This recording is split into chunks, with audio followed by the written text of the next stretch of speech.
Hey everybody, how's it going? I'm Sethum and welcome back to another video, folks. I'm once again in Ark Genesis 2, and as the title suggests, in this video, folks, I'm going to show you how to cheat all of the missions, as well as a few other things. Now, of course, this involves the use of admin commands, and I'm going to show you a list of admin commands that you may find useful in the occasion where the missions may be messed up or buggy, and you can't quite get through it. Now, of course, this means you will need to have access to either the single player version where you can use admin commands, as well as access to the admin rights on a server if you are on a server. Now, of course, there are a couple of other things I'm going to be showing you in this video, and one of the things I wanted to point out and show you is, of course, how to use the hexagon command to get more hexagons. So I am currently in single player. I'm going to get rid of this because I don't want any of it, and I'm basically going to show you that I haven't got anything. I've literally just admin leveled my character. So here is HLNA, 0 hexagons. Now let's get into the admin command. This is cheat add hexagons and followed by space and whatever number that you want. So that will give us the amount of hexagons that we want. Now, cheat or admin cheat are things that you will use when you are on a server.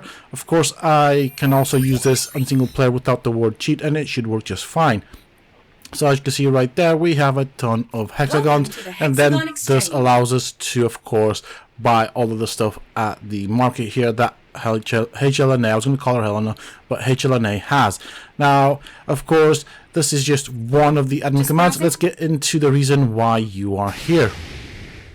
So here we are with the terminal. Here's where we access the mission. So right off the bat, I can see that some of them have been ticked off. Bear in mind that this is a fresh character that I am here with, so I did not do this.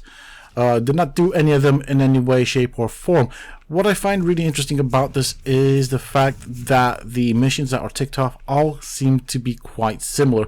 I'll be curious to see if the same is true on the server that I have, or what's going on here. But it does look like some missions have been completed. I don't know what this is down to. If you guys know what the answer is for this, please let me know down below. I have heard some rumors about some missions being broken or something, or bugged, and not being accessible or something like that. Anyways, let's get into the admin command.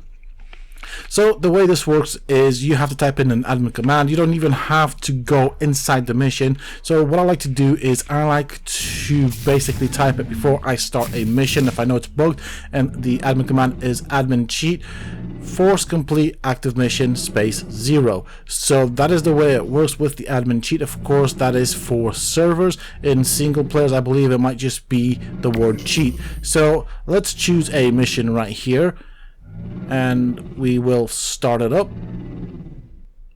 Okay, now what I did there, I did type that command in, so it should be memorized as the last command that I used. Once the mission starts, and we have a bit of lag right now, I will then press tab, open up the control panel or the admin panel, quickly press up and then enter, and that should complete us the mission. Now this is something that you can use all throughout. If you want to just get through the missions without actually doing them, you can do it that way. Or if you find yourself in a mission and something's happened and it's bugged out, you can use that as well.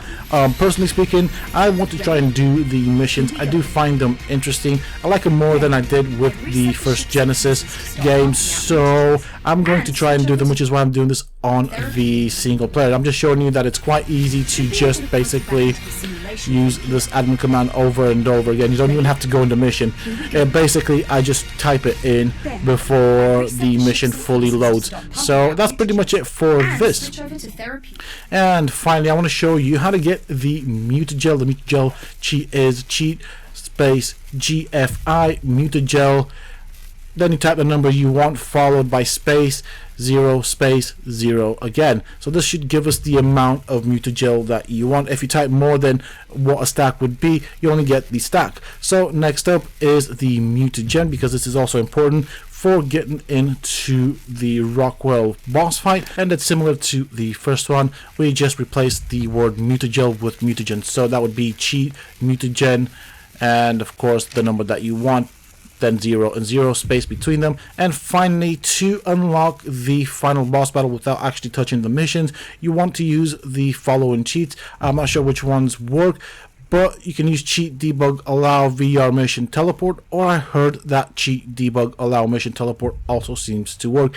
It can be a bit iffy and buggy at times, so we're going to give it a go here and see what happens. I'm going to see if I can actually get it to work for me, but as I said, expect this to be a bit iffy. It doesn't always seem to work accurately. So let's have a look. And okay. Right, let's try this again. I'm going to show you what happened. So I kept playing around with the admin command that I showed you before. Now, as you can see, I can do any boss fight that I want. Of course, you will have to have the mutagen in your inventory required for that particular boss fight. So keep that in mind. This is right there, as you can see, the last admin command that I put in. And so that is what worked for me. But you can try both of them. I gave you 2 options to go with just in case. And just bear in mind, as I said, it can be a bit iffy, sometimes kind of temperamental as far as I can see. With that being said and done, that is all I had for this video, folks. These are some useful admin commands that you may need if you want to experiment with the game, with Genesis, and try out some stuff. As I said, I've done this on the single player mode because I don't really want these to affect my gameplay on the server. Now, most of my videos do tend to be aimed at players that play on official servers or servers similar to the official servers as far as the server settings go. But I thought I'd show this off because you can play around with them in the single player, try them out, see what you can do. And normally, if I were to play, well, normally I like to test on the single player before I actually do anything on my own server. So I guess it does also work in that way. With that being said and done, that is pretty much it for this video, folks. I do hope that you have enjoyed it and found it useful and informative. If you have, please don't forget to support me in the channel by hitting that like button. Subscribe to the channel if you're new and haven't already for more similar content from myself. And if you have just subscribed, why not check out some of my other videos and guides here on this channel. Who knows, you might just enjoy them. And of course, for those interested, you can always find me on the Sethum Discord. Links to this, of course, you can find down below in the video's description. Until next time, stay safe, folks.